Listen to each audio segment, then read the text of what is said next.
Hello बच्चों, कैसे हैं आप सब लोग। आज की इस वीडियो में हम देखेंगे question for all upcoming pharmacist recruitment exam. देखिए, बहुत सारे फार्मासिस्ट के एग्जाम आपके हुए हैं, अभी ईएसआईसी और एम्स का भी हुआ है और भी फ्यूचर में आपके बहुत सारे फार्मासिस्ट रिक्रूटमेंट एग्जाम होने वाले हैं। किस तरह के क्वेश्चन पूछे जाते हैं उनमें, तो बहुत सारे क्वेश्चन हम अपने चैनल पे पहले ही कवर कर चुके हैं। देखिए, क्वेश्चन नंबर 180 तक हम कवर कर चुके हैं, जिसमें बहुत अच्छे से एक्सप्लेन किया हमने हर एक क्वेश्चन को, उसके हर एक ऑप्शन को भी हमने एक्सप्लेन किया है। तो अगर वो सारी वीडियोस आपने नहीं देखी हैं तो किसी भी एग्जाम में जाने से पहले वो सारी वीडियोस ज़रूर देखें आप। हमारी गारंटी है कि बहुत कुछ सीखने को मिलेगा आपको उन वीडियो से और बहुत बेनिफिट हो सकता है आपको किसी भी अपने आने वाले एग्जाम्स में। आज की वीडियो में हम कवर करेंगे एमसीक्यू 181 से 190 तक कंप्लीट एक्सप्लेनेशन के साथ आपको हर चीज़ कवर की जाएगी। तो वीडियो को एंड तक बने रहें। वीडियो स्टार्ट करने से पहले बच्चों आपसे एक रिक्वेस्ट है, अगर अभी तक आपने हमारे चैनल को सब्सक्राइब नहीं किया है तो प्लीज़ सब्सक्राइब ज़रूर कर लें। इस तरह से हमें अपना सपोर्ट दिखाते रहें। तो चलिए शुरू करते हैं हम अपना आज का सेशन। तो देखिए, सबसे पहला क्वेश्चन देखेंगे। इसके पहले के जितने भी 180 क्वेश्चन है, यहाँ पर आई बटन पर क्लिक करेंगे जब आप, तो आपको उसका लिंक मिल जाएगा, पूरी प्लेलिस्ट, उसको आप ज़रूर कवर करें।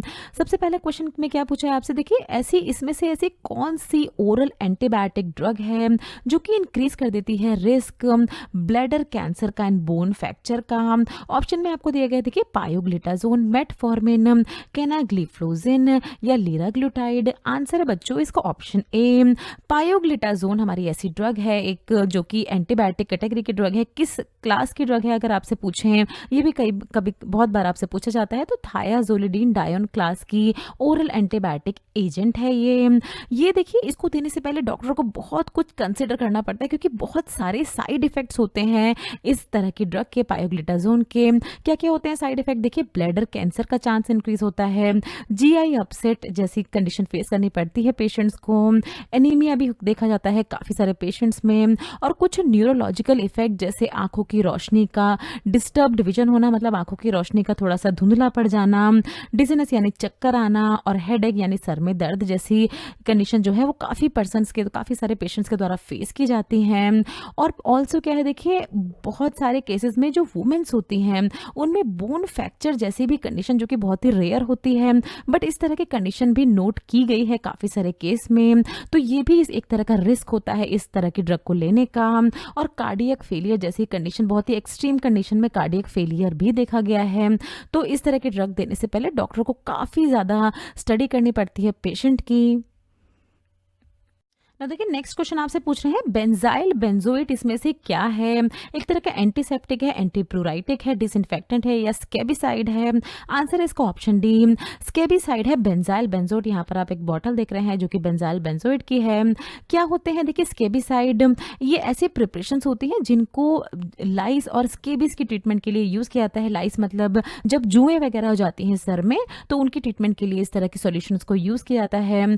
और जो अदर ड्रग्स जो यूज़ की जाती है इस तरह की लाइस और स्केबिस की कंडीशन को ट्रीट करने के लिए, उसमें बहुत ही पॉपुलर नाम है परमेथ्रिन का।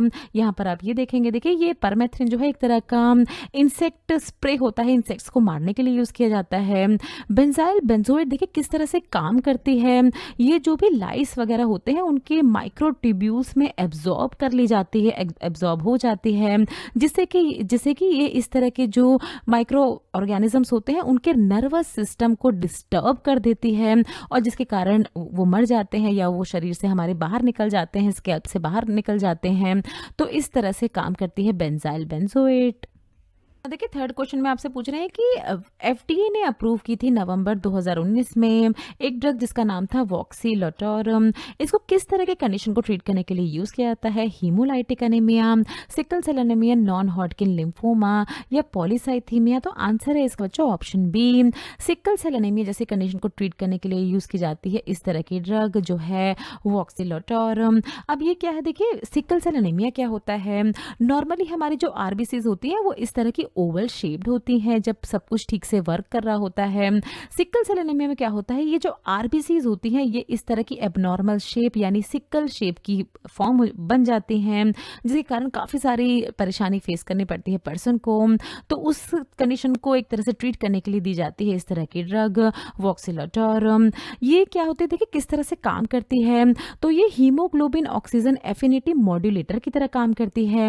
मतलब हीमोग्लोबिन की ऑक्सीजन कैरिंग कैपेसिटी जो है, ऑक्सीजन को उसको कैरी करने की, उसको इंक्रीज कर देती है, जिसके कारण क्या होता है, हीमोग्लोबिन का लेवल धीरे धीरे बढ़ने लगता है हमारे ब्लड में और हीमोलाइसिस जैसी कंडीशन को डिक्रीज करती है। मतलब ये जो हीमोलाइसिस मतलब क्या है कि जो आरबीसी ब्रेक डाउन हो रहे हैं या आरबीसी जो इस तरह से सिकल सेल की फॉर्म में बन जा रही हैं, उस कंडीशन को होने से प्रिवेंट करता है, डिक्रीज करती है इस तरह की ड्रग। नेक्स्ट क्वेश्चन मैं आपसे पूछ रहा हूँ, देखिए इनमें से कौन सा एक ऐसा एस इनहिबिटर है जिसमें प्रेजेंट होती है कौन सी, देखिए सल्फ हाइड्रिल मॉइटी प्रेजेंट होती है, आप इसको सल्फ हाइड्रिल ग्रुप भी कह सकते हैं। और इसके प्रेजेंट होने की वजह से इस ड्रग का किस तरह का टेस्ट होता है, मेटालिक टेस्ट होता है। कैप्टोप्रिल, पेरेंटोप्रिल, इनालाप्रिल या फोसिनोप्रिल। तो बच्चों आंसर है इसका ऑप्शन ए, कैप्टोप्रिल में प्रेजेंट होती है ये वाली मॉइटी सल्फ हाइड्रिल। ये आप कैप्टोप्रिल का स्ट्रक्चर देख रहे हैं अपनी स्क्रीन पे। यहाँ जो आप ये एसएच ग्रुप देख रहे हैं इसको कहा जाता है सल्फ हाइड्रिल मॉइटी और इसी की वजह से कैप्टोप्रिल का थोड़ा सा मेटालिक टेस्ट होता है। इसका एक तरह का साइड इफेक्ट की तरह कंसिडर किया जाता है इस मेटालिक इफेक्ट को। यहाँ पर आपको यही बताया है। अब देखिए ऑप्शन में आप फोसिनोप्रिल भी देख रहे हैं, ये किस तरह का ड्रग होता है, तो इसमें प्रेजेंट होता है, यहाँ पर आप देख रहे हैं फॉस्फेट ग्रुप। अब और हम बात करें अगर एनालाप्रिल और रैमीप्रिल, पेरेंटोप्रिल और निसिनोप्रिल की, तो इनमें प्रेजेंट होता है डाई कार्बोक्सिलेट ग्रुप। तो ये सारे ग्रुप्स आपको पता होने चाहिए क्योंकि इसके अकॉर्डिंग आपसे काफ़ी सारे क्वेश्चन पूछे जाते हैं। तो पेरेंटोप्रिल की अगर हम बात करें तो ये देखिए डाई कार्बोक्सिलेट ग्रुप यहाँ पर प्रेजेंट है, C double bond O O H. तो सारे ही देखिए अलग अलग कंपाउंड में अलग अलग ग्रुप्स होते हैं। नेक्स्ट क्वेश्चन में आपको बताई गई है एक एंटी कैंसर ड्रग जिसका नाम है इटोपोसाइड। पूछ रहे हैं आपसे कि ये टारगेट करती है इसमें से किस तरह के टोपो आइसोमेरेस एंजाइम को। तो आंसर है इसका option A, Toppo isomerase 2 enzyme को टारगेट करती है ड्रग इटोपोसाइड। अब ये टोपो आइसोमेरेस एंजाइम होते क्या हैं, ये देखिए ये ऐसे एंजाइम्स होते हैं, हम क्या किसकी बात कर रहे हैं, हम कैंसरस सेल की बात कर रहे हैं। तो ये क्या करते हैं, ये ऐसे एंजाइम होते हैं जो कि डीएनए रिप्लिकेशन को प्रमोट करते हैं। अब देखिए जितने डीएनए रिप्लिकेट होंगे मतलब उतने ही डीएनए का नंबर इंक्रीज होगा, उतने ही सेल जो है कैंसरस सेल जो है वो ग्रो होंगे नंबर में। अब ये क्या करती है, टोपोसाइड जैसी ड्रग क्या करती हैं, ये टारगेट करती है टोपो आइसोमेरेस 2 एंजाइम को। टारगेट करके क्या करती है, देखिए इनके रिप्लिकेशन को प्रिवेंट करती है, यहाँ पर आपको बताया है प्रिवेंट करती है डीएनए के रिप्लिकेशन को, जिससे कि बार बार डीएनए रिप्लिकेट नहीं हो पाते हैं। ब्रेक कर देती है डीएनए के स्ट्रैंड को और जिससे क्या हो जाती है, देखिए प्रोग्राम्ड सेल डेथ हो जाती है, कैंसरस सेल की डेथ हो जाती है। दैट इज वाई इसको एंटी कैंसर की तरह यूज किया जाता है। अगर हम बात करें इरिनोटिकैन की एंड टोपोटिकैन की, तो ये दोनों ड्रग जो है ये टारगेट करती है टोपो आइसोमेरेस 1 एंजाइम को। तो इसको भी आपको याद रखना है। नेक्स्ट क्वेश्चन में आपसे पूछ रहे हैं कि इनमें से सारे ही ड्रग एंटी मस्कैरेनिक कैटेगरी के ड्रग हैं एक्सेप्ट कौन सी है जो कि इस कैटेगरी की नहीं है। ऑप्शन दिए गए देखिए ऑक्सीब्यूटाइनिन, टेम्सिलोसिन, सोलिफेनासिन या टॉल्टेरिडोनाइन। आंसर है इसका बच्चों ऑप्शन बी, टेम्सिलोसिन नहीं है एंटी मस्कैरेनिक कैटेगरी के ड्रग। तो ये किस कैटेगरी के हैं, ये अल्फा रिसेप्टर ब्लॉकर है, स्पेसिफिकली देखिए अल्फा 1 रिसेप्टर ब्लॉकर कैटेगरी की ये ड्रग होती है टेम्सिलोसिन। इसको यूज किया जाता है बिनिग्न प्रोस्टेट हाइपरप्लेसिया की ट्रीटमेंट के लिए।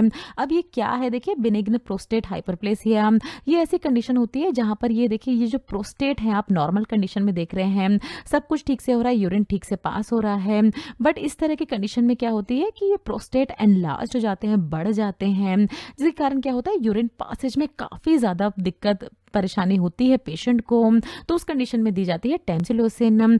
बाकी जो तीनों आप एग्जांपल देख रहे हैं ऑक्सीब्यूटाइनिन, सोलिफेनासिन एंड टॉल्टेरिडोनाइन, ये सारी है एंटी मस्कैरेनिक कैटेगरी की ड्रग जिनको यूज किया जाता है देखिए ओवर रिएक्टिव ब्लैडर के ट्रीटमेंट के लिए। ओवर रिएक्टिव ब्लैडर मतलब जहां पर अर्ज ऑफ यूरिनेट, मतलब यूरिन बार बार पास हो जाएगा ऐसी फीलिंग आने लगती है, डिफिकल्ट होता है यूरिन को कंट्रोल करना, बिना ब्लैडर फुल हुए भी यूरिनेशन करने की अर्ज होती है। तो उस कंडीशन को ट्रीट करने के लिए इन तीनों ही ड्रग्स का यूज किया जाता है। देखिए पूछ रहे हैं आपसे कि डिजॉक्सिन एक तरह का डिस्कलर्ड विजन बना देता है। ये डिस्कलर्ड विजन एक तरह का साइड इफेक्ट होता है डिजॉक्सिन ड्रग का। किस तरह का डिस्कलर विजन होता है? रेड, ब्लू, पिंक या येलो? आंसर है इसका ऑप्शन डी। तो येलो कलर का डिस्कलर्ड विजन मतलब येलो दिखने लगता है जो भी पर्सन होता है, एक तरह का साइड इफेक्ट होता है इस तरह की ड्रग को लेने का।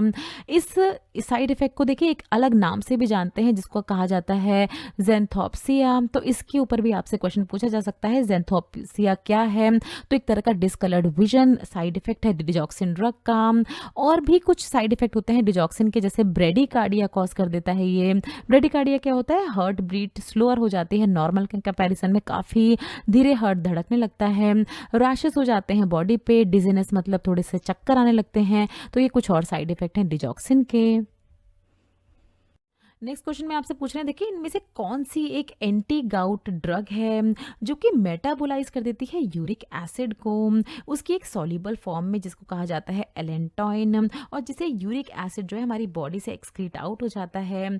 ऑप्शन में आपको दिए गए हैं, देखिए रेस्ब्यूरिकेस, फेबिक्सोस्टेट, एलोप्रिपिरोनॉल या कोल्चिसाइन। तो आंसर है बच्चों इसका ऑप्शन ए, रेस्ब्यूरिकेस हमारी एक ऐसी एंटी गाउट ड्रग है। अब देखिए सबसे पहले जान लेते हैं गाउट क्या होता है। गाउट एक तरह की अर्थराइटिक कंडीशन होती है जहां पर इस तरह के देखिए यूरिक एसिड क्रिस्टल्स डिपॉजिट हो जाते हैं जॉइंट्स में, और इनकी वजह से डिपॉजिट होने की वजह से क्या होता है, बहुत ज़्यादा पेन होता है जो भी पेशेंट्स होते हैं उनको अपने इस तरह के जॉइंट्स में। तो ये जो ड्रग दी जाती है रेस्ब्यूरिकेस, ये क्या करती है, देखिए ये यूरिक एसिड को, ये जो हमारे यूरिक एसिड डिपॉजिट हुए हैं जॉइंट्स में उसको मेटाबोलाइज कर देती है, मोर सॉल्युबल फॉर्म में कन्वर्ट कर देती है एलेंटॉइन के फॉर्म में, जिससे कि क्या होता है ये यूरिक एसिड जो है ये हमारे ब्लड से एक्सक्रीट आउट हो जाते हैं, क्लियर हो जाते हैं हमारे ब्लड से, और पर्सन को काफ़ी आराम मिलता है। अब देखिए जो एग्जाम्पल आपको दिए गए हैं फेबिक्सोस्टेट एंड एलोपिरिनॉल, इन दोनों को भी देखिए यहाँ पर आपको दिखाएंगे भी किस तरह से होते हैं। ये जो फेबिक्सोस्टेट होता है इसको यूज़ किया जाता है उन कंडीशन में जब एलोप्रिपिरिनॉल जो कि बहुत ज़्यादा कॉमन ड्रग है, एंटी गाउट ड्रग है, जब ये ठीक से काम नहीं कर रही होती है तो फेबिक्सोस्टेट को प्रिस्क्राइब किया जाता है डॉक्टर्स के द्वारा। ये दोनों ही देखिए ज़ैंथीन ऑक्सीडेज इनहिबिटर कैटेगरी के ड्रग है, एंटी गाउट में ही है इनकी क्लासिफिकेशन। आप देख रहे हैं कोल्चिसाइन, तो कोल्चिसाइन को यूज़ किया जाता है, ये किस तरह की कैटेगरी में आती है, माइक्रोट्यूब्यूल इनहिबिटर की कैटेगरी में आती है, और इसको यूज़ किया जाता है prophylaxis and treatment of gout के लिए। तो आई होप आपको तीनों ही ड्रग्स के बारे में समझ में आ गया होगा। देखिए नेक्स्ट क्वेश्चन में आपसे पूछा जा रहा है standard reference range vitamin B12 की अलग अलग रेंजेस आपको दी गई हैं, तो इसका आंसर है ऑप्शन ए 200 to 900 pg पर ml। ये एक स्टैंडर्ड रेफरेंस रेंज होती है विटामिन B12 की। अगर इतना विटामिन B12 आपके ब्लड स्ट्रीम में प्रेजेंट नहीं है तो एक तरह की कंडीशन फेस करनी पड़ सकती है पर्सन को, जिसे कहा जाता है पर्नीशियस अनीमिया। ये जो पर्नीशियस अनीमिया होती है ये एक तरह की ऑटो इम्यून डिसऑर्डर होता है जिसमें आपकी बॉडी जो है वो एब्जॉर्ब नहीं कर पाती है एडिक्वेट अमाउंट में विटामिन B12, और इसके कारण काफ़ी ज़्यादा प्रॉब्लम फेस करनी पड़ सकती है पर्सन को। तो इस कंडीशन के लिए जब डॉक्टर के पास आप जाते हैं तो वो कुछ तरह के सप्लीमेंट्स आपको प्रोवाइड कर देते हैं, कुछ ऐसी मेडिकेशन जो एब्जॉर्प्शन बढ़ा दें आपकी बॉडी के थ्रू विटामिन B का, वो आपको प्रिस्क्राइब कर देते हैं। और देखिए लास्ट क्वेश्चन डिस्कस करेंगे हम अपने आज के इस वीडियो का। पूछ रहे हैं आपसे इनमें से कौन सी ऐसी जी कैटेगरी की ड्रग है जो कि टेस्ट डिस्टर्बेंस कॉज करती है। क्या होती है जी कैटेगरी वो अभी देखते हैं। अलग अलग आपको ऑप्शन दिए गए हैं, देखिए आंसर है इसका ऑप्शन बी, ज़ोपिक्लोन ऐसी हमारी ड्रग है जो कि टेस्ट डिस्टर्बेंस कॉज करती है।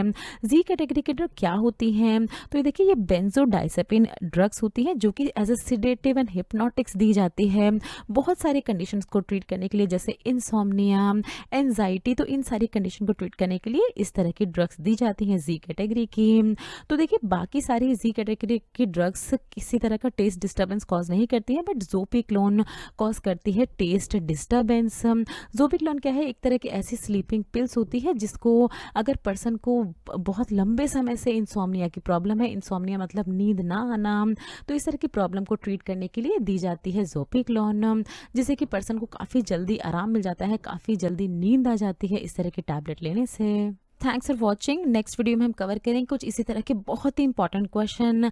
सो बच्चों, आई होप आपको वीडियो अच्छी लगी होगी। वीडियो अच्छी लगी तो लाइक ज़रूर करें, शेयर करें अपने फ्रेंड्स के साथ ताकि बहुत से लोगों को इसका बेनिफिट हो पाए। चैनल को सब्सक्राइब ज़रूर करें, इसी तरह से हमें अपना सपोर्ट दिखाते रहें। कोई भी डाउट है अगर आपके मन में तो नीचे दिए कमेंट सेक्शन में आप हमसे कुछ भी पूछ सकते हैं। कुछ हमारे रिलेटेड वीडियोस के लिंक है जिन पे क्लिक करके आप इनको देख सकते हैं। दोस्तों, लर्निंग फार्मेसी पे आने के लिए और ये वीडियो देखने के लिए आपका बहुत बहुत शुक्रिया। मिलते हैं अगले वीडियो में।